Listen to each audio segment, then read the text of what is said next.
At Let's Tell Their Story, we'd like to advise that some content may contain rape, domestic violence, sexual assault, child abuse, child abduction, and murder. Not all content is suitable for all audiences. Please be advised while listening. Thank you.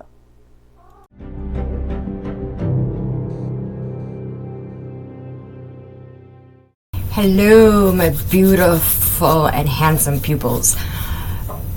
The disclaimer at the beginning of this doesn't mean a damn thing today. The disclaimer today is if you're lactose intolerant, I'm sorry.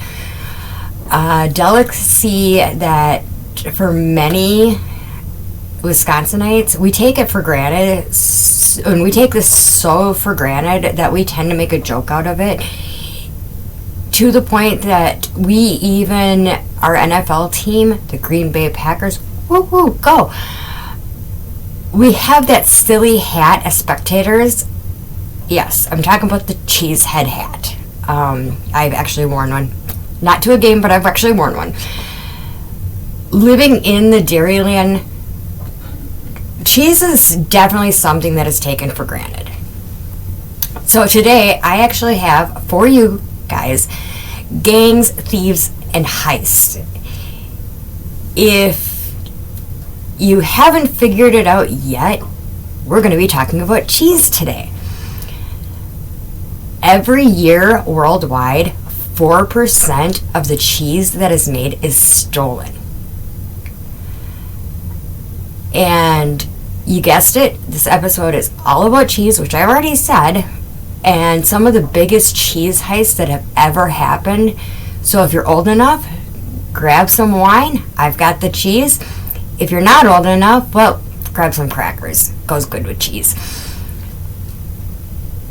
Cheese being one of the most stolen foods, along with steaks and spirits, has gotten to the point that some stores have resorted to actually putting security tags on their pricier cheeses. A little history on, I guess it'll be Parmesan cheese, because that's probably one of the more common ones that is stolen.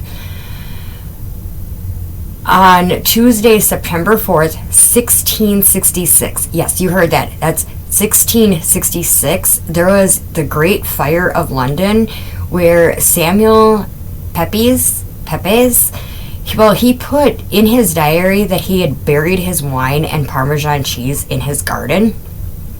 He didn't want to lose several months' salary as the flames were quickly approaching his house, and it's no surprise that he wanted to save it from the fire and what could be looters.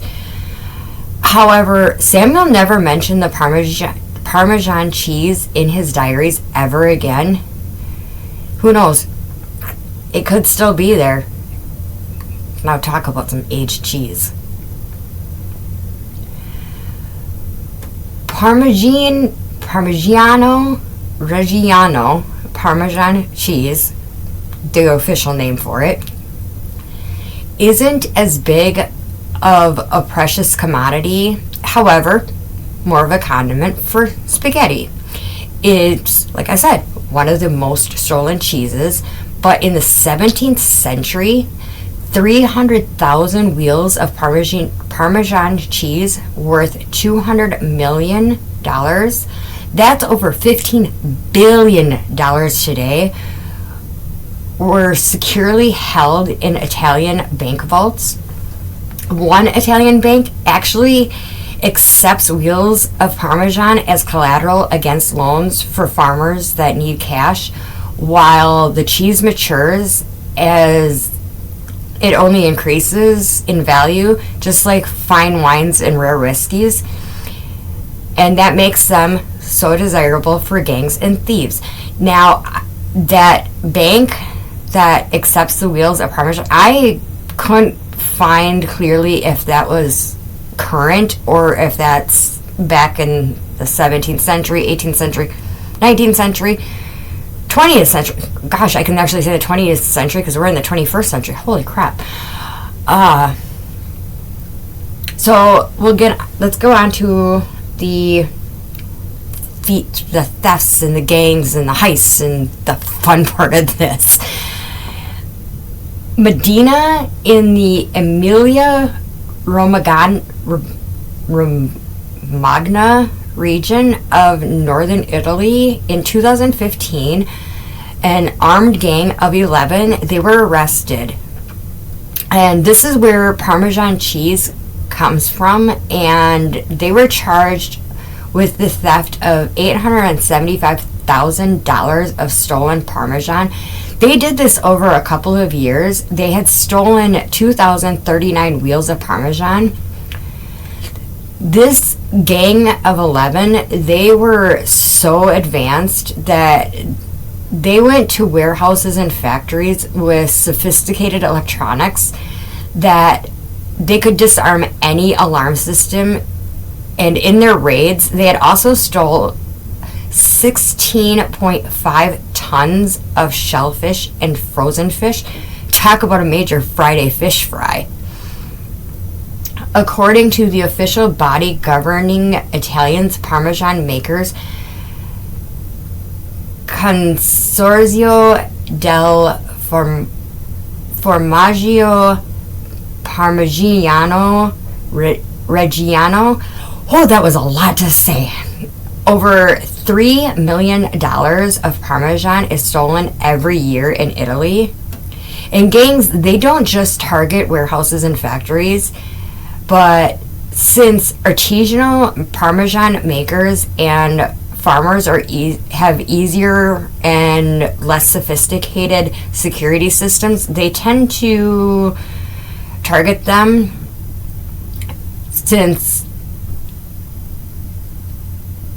So Parmesan, I'm going to be talking a lot about Parmesan because that's the one that is stolen a lot. And you'll notice through these many thieveries and heists that Parmesan is one of the top ones with these, but it's a lot of the not lesser known cheeses, but the more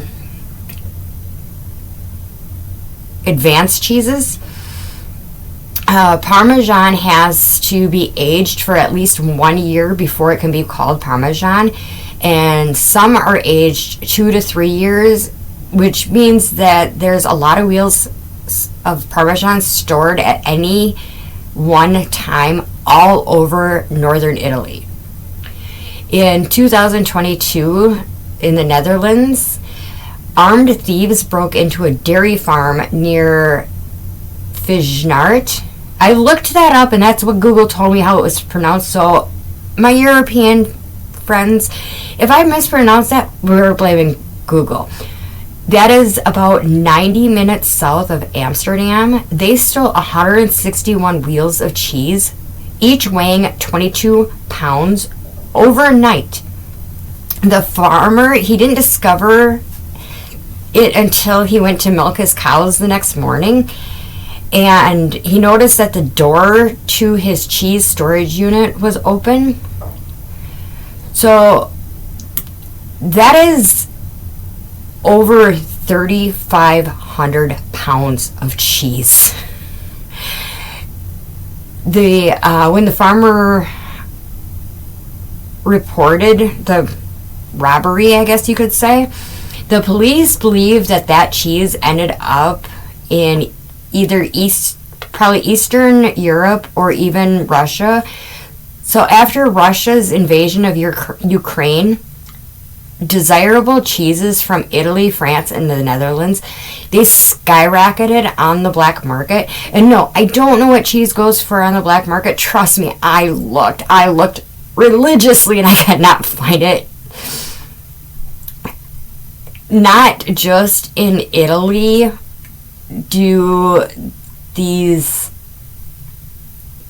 heists take place, but since I brought Wisconsin up, and Wisconsin is the Dairyland cheese state, it would be no surprise that we've had a couple heists here in Wisconsin, right? So, let's get into them. There was a gang of thieves. They had stolen 70 200,000 pounds of cheese from a cheese store in Germantown. And they didn't go very far with this cheese. It was recovered the next night, only 20 miles away in Milwaukee. And the reason they got caught was because these thieves thought it would be a good idea to try and sell the cheese for $1 a pound, which would have given them one tidy little profit. But the buyers, they became suspicious of the cheeses being sold so cheaply, and they called the cops. Talk about your buyers selling you out. Again, in Wisconsin, this is probably one of the most barefaced, that's not even the word I want, most audacious. One of the most audacious cheese thefts to ever take place was in Cashton, Wisconsin. I actually lived in Cashton for about 2 years, so I know right where this took place, but I was not living there in this year. In 2013, a man named, and I'm going to do my best because I'm not sure if it's a Polish name or if it's a Russian name, but Veniamin Konstantinovich Balika. He was from Illinois. Go figure, right? Sorry, Illinois. But he forged some paperwork and he drove away from the K&K Cheese Company with a truckload containing 21 tons of Munster cheese. This Munster cheese, which the makers, they valued it at $200,000. Balika, he was arrested 1,000 miles away on the New Jersey Turnpike. Okay. The best part about from what I gather, the New Jersey Turnpike is also called the Lombardy Turnpike, which anybody that has ever watched a Super Bowl in your life, which cannot tell me, we all watch them, whether we're football fans or not. Some of us just want to see the commercials. Little disappointed this year in the commercials. Very little disappointed. But you have the Lombardi Trophy. The Packer Stadium is, I believe, on Lombardi Drive. So it's kind of funny that the New Jersey Turnpike, where Balika was arrested, happens to also be known as the Lombardi Turnpike. Now, how did they spot him so easily? This guy was not very bright. Most thieves, they'll have two vehicles in robbery, like the one that they show up at the robbery with, and another unidentifiable vehicle to switch, and then they can safely get away from the scene. This guy, not so bright. The truck that he stole this 21 tons of Munster cheese from, he was still driving it on the turnpike. In 2016, over in the Comté making town of Gaux-les-Usiers in eastern France, I tried doing that with an accent, so I'm hoping it pronounced it right. There were thieves that made off with 100 wheels of valuable local cheese from a dairy farmer. This gang, they had cut the barbed wire before prying the door to the cheese storage area open with a crowbar. Now, if you buy a wheel of this genuine Comté cheese in the U.S. today, it would cost around $1,000. So it was quite a robbery. And unfortunately, these wheels were never recovered. It's assumed that the cheese probably ended up in stores and restaurants, and there was no questions asked. Now, why am I talking about cheese heist and thieves and whatnot? Okay, so my editor slash son and I were going through the list of what we wanted to do for an episodes, and he come across this theft of a Bejeweled cheese slicer. Now, many people get a cheese slicer on their weddings. I unfortunately didn't. Why didn't I get a cheese slicer? Come on, family. Why didn't we get a cheese slicer on my wedding? This cheese slicer is what I consider it a bedazzled cheese slicer. So Quentin and I were talking, and he's like, Mom, you should really do this. You should really do this. Well, there's not a whole lot of information on this Bejeweled cheese slicer, or bedazzled. Bedazzled. I call it Bejeweled. Same thing. There are 200 diamonds encrusted in this cheese slicer. It is valued at 25,000 euros or 23,000 US dollars. And it went missing from the Cheese Museum in Amsterdam. Now, I call it bedazzled because you encrust 200 diamonds onto anything, you're bedazzling it. You are. Now there's I'm going to give you the backstory on the company of this Bedazzled cheese slicer. It was around 1896 that the Bosca company, they started making and selling things that were completely different than food tools. The Boss family has had this. The Boss family has been making Bosca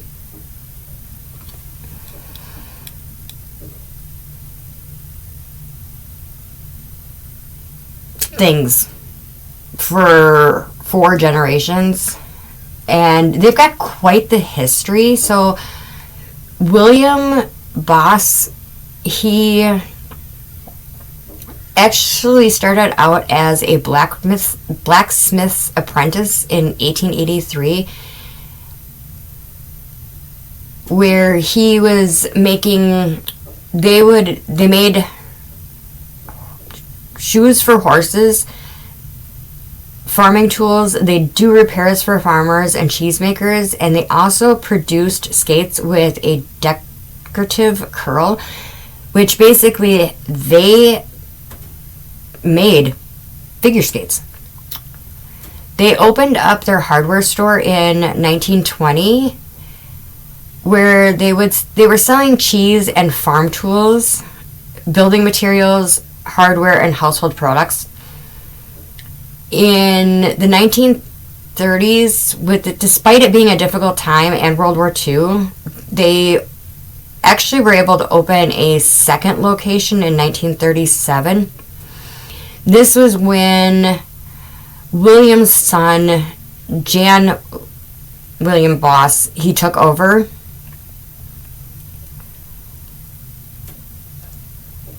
And then they increased their products and what they were selling, their product range. They were now including home appliances like stoves, refrigerators, This is in 1956, so refrigerators, iceboxes, I wasn't there. Shavers, proms, and toys. Now, a prom, I had to look this up because I'm like, what is a prom? It's actually, well, they call them proms in the European area. We call them strollers or buggies.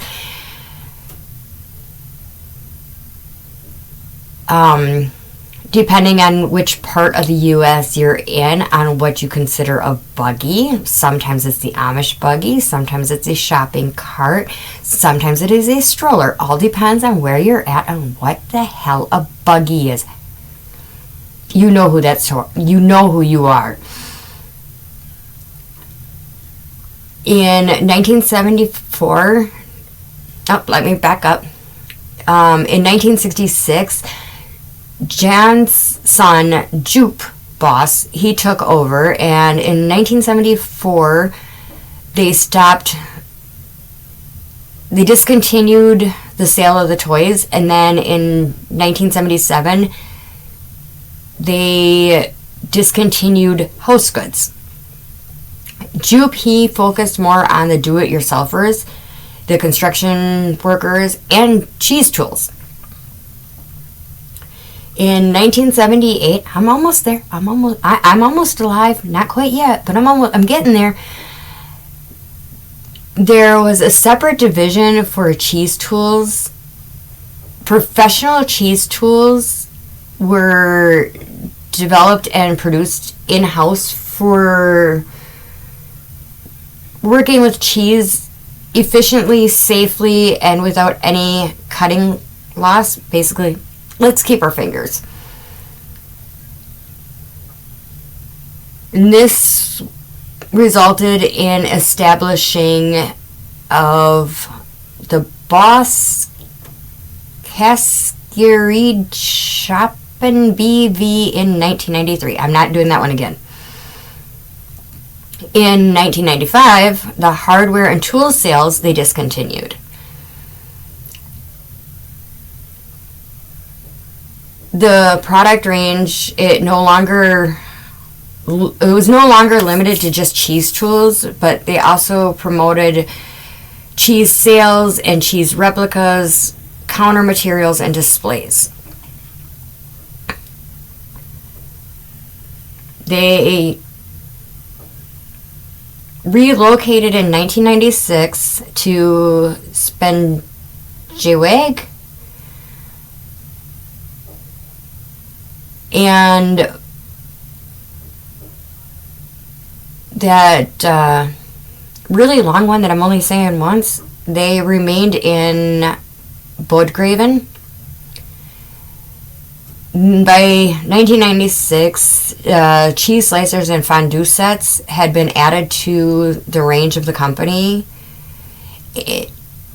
which acquired its first international customers. Now, I'm losing track of which son this is. I'm going to say Martin Boss. In 2002, he takes over the company. And he changes the name. I thank God he did, because it's a whole lot easier to pronounce. He changed the name to Bosca Holland. And he was more focused, he was more focused on the international marketing to further expand the consumer range.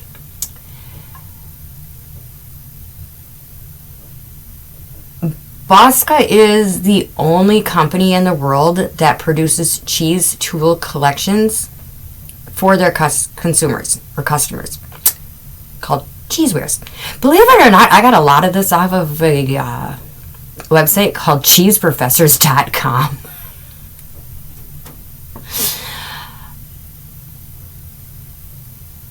Now, between 2005 and 2009, they started actually opening up more offices around the world. They now have offices in the U.S., in New York, in China, France, and Germany. In 2016, they were awarded a the six Red Dot Awards for production design. It's basically the Oscars of cheesewares. In 2016, the Prime Minister Rutte visited to commemorate the sale of 10 million cheese slicers being sold.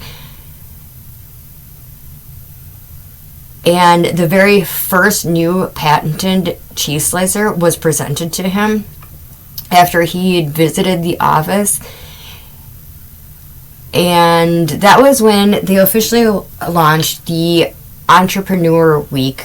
Between 2017 and 2022, Bosca Holland, they won several awards, and not just for their cheesewares, but also for, wait for it, pizza! They expanded their tools for pizza with pizzawares, which actually kind of was good timing for them because their sweet spot was when they made probably the most off of these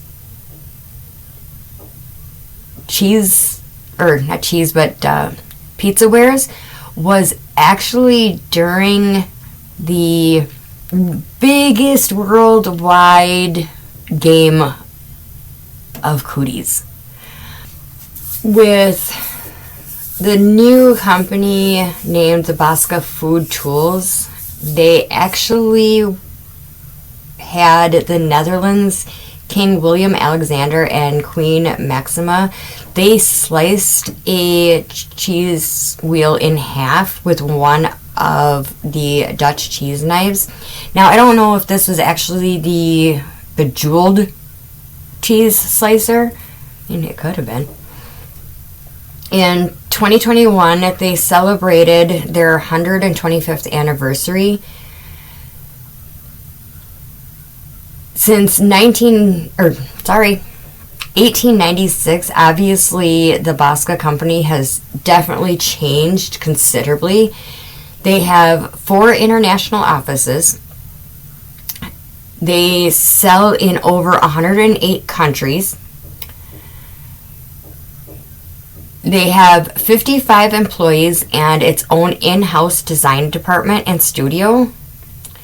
More than 750 products are for professionals and a genuine 1896 collection and over 250 consumer products.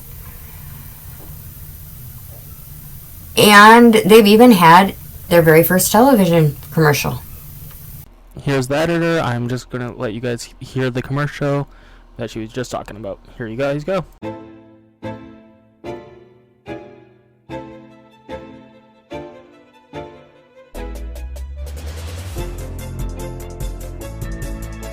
Welkom in de wereld van Bosca.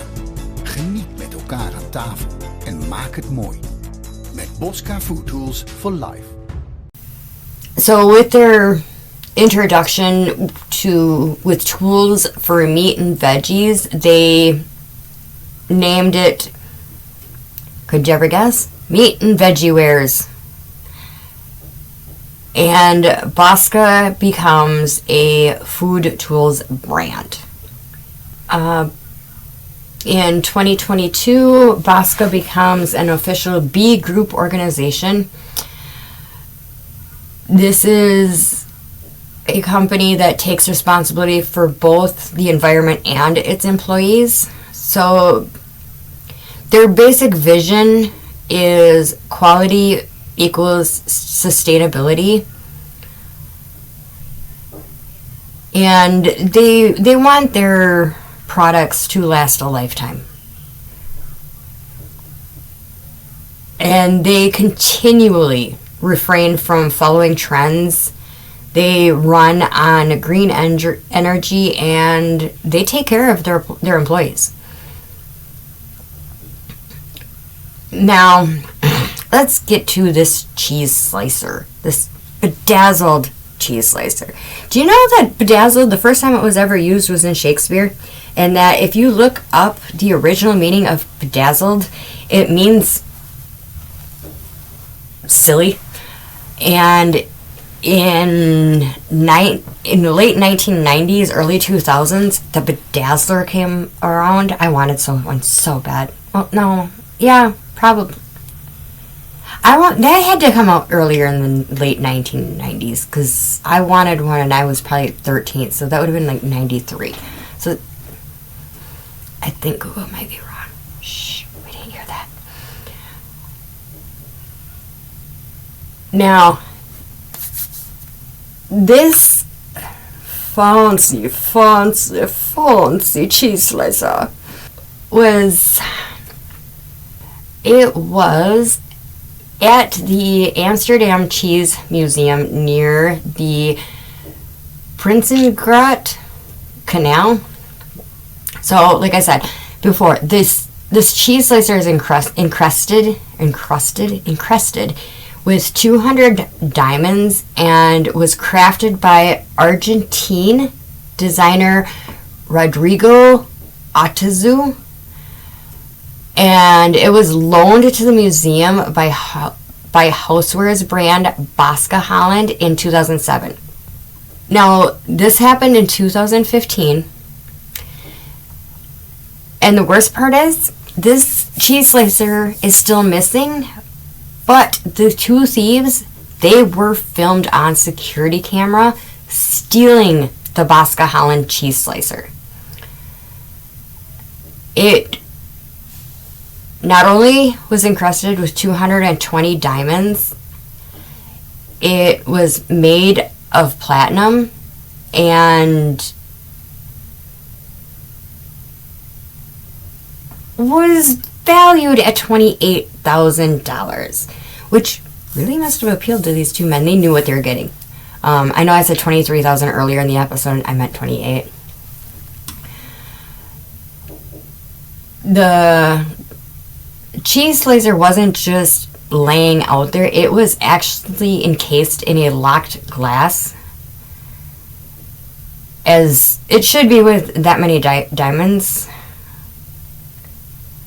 The museum is offering a reward for the cheese slicer. This reward is not a monetary reward. The reward is in the form of the world's largest fondue set. So, we're not going to give you real cheese because you wanted the cheese slicer, but we'll give you a fondue set so you can melt your cheese and just dip whatever in it.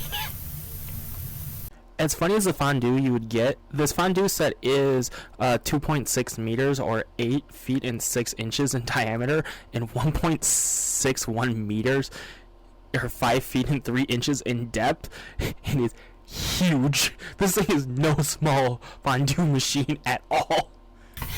So when this actually happened in 2015, it happened to happen at the right around the same time April Fool's was, and it was not a April Fool's joke. The cheese is just the tip of the cheeseberg. That weird things that get stolen throughout the world, I guess, not even US or just in Europe, but throughout the whole world. So I'm just going to give you a couple examples and then I'll be ending the episode. Thought it was going to be longer than this. Guess not.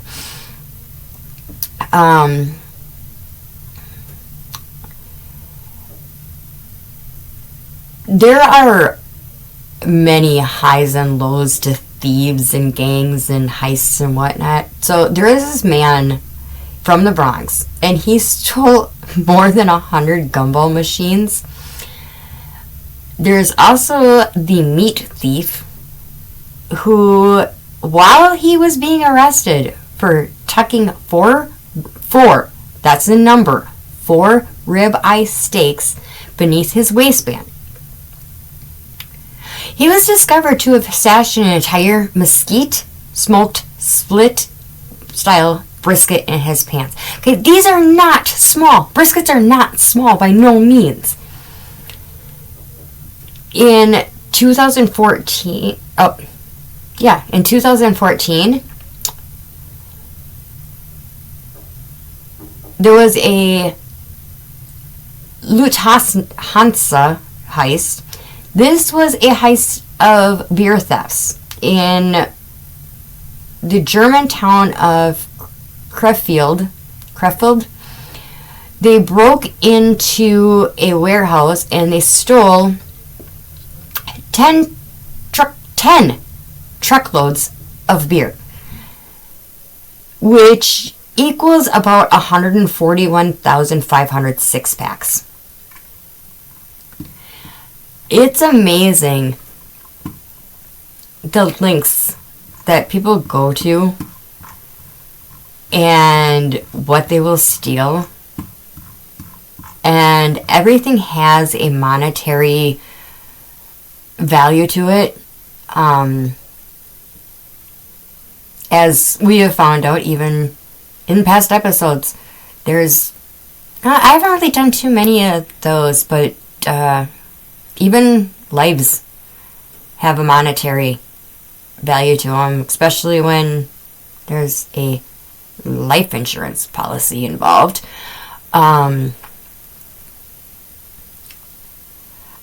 I needed a palette cleanser after all the different cases that I've been doing. You guys needed to. We're coming up on a year of doing this. I cannot believe it's been almost a year.